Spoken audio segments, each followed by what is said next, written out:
Et donc là, il se tourne comme ça, et d'un mouvement extrêmement sec, il décapite la mère de Conan. J'aimerais qu'on clique ensemble sur un documentaire consacré à Arnold. Ça s'appelle Arnold, tout simplement. Le tournage était dur.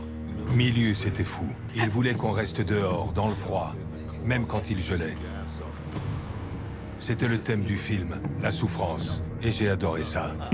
Magnifique. Pourquoi ça provoque autant d'émotions chez Riyad Satouf, Conan? Tu sais, c'est comme les canards, quand ils naissent, la première chose qu'ils voient en sortant de l'œuf, ils s'y attachent comme si c'était leurs parents.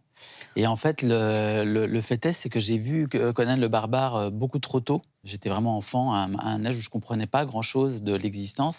Et le mythe qui est raconté dans ce film, je l'ai ingéré. Pour moi, c'était la vie qui attendait. Mais la brutalité avec laquelle était fait le film, moi, je crois que c'est ça qui m'a vraiment marqué. C'est la mère de Conan a son arme dans la main, comme ça. Et le chef des barbares a l'air très doux, la regarde comme ça, et elle s'apaise. Et donc, elle baisse son épée, parce qu'il sent qu'il va la laisser en vie, parce que c'est une femme et qu'il est avec un enfant.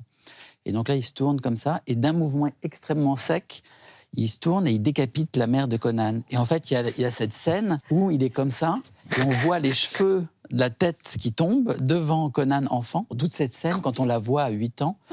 Moi, mais moi, je l'ai vu à cet âge-là aussi. Bah voilà, tu vois. Est-ce que ça a poussé l'interrogation de l'œuvre de Riyad Satouf sur la masculinité, ce choc de Conan? Quand j'étais enfant, je pensais que j'allais grandir et devenir comme Arnold, que c'était le corps des grands. Après, je pense qu'il a influencé, en effet, une représentation de la masculinité, mais malgré lui, parce que je pense qu'il n'était pas vraiment conscient de son impact. Il ne savait pas quoi faire dans la vie. Il voulait impressionner certainement un père fantasmé dans sa tête qui ne l'avait jamais regardé. Il voulait être plus fort que lui, mais ce n'est jamais arrivé. Enfin, voilà. Et donc, en fait, ça se répercute sur l'imagerie de la culture populaire. Un corps très, très musclé ou trop musclé, même en toucher, je trouve ça toujours un peu étrange. Il y a un truc qui est presque irréel. Moi, j'aime bien... Pour moi, la beauté, c'est le charme, et le charme, c'est l'intelligence, et l'intelligence, c'est l'humour. Enfin, ça passe par des choses comme ça. Un homme très charmant qui est drôle et qui paraît très humain, ça me bouleverse beaucoup plus que quelqu'un de surréaliste, de beauté et de corps parfait. Et c'est quelque chose qui peut presque ne pas m'attirer, justement, au contraire.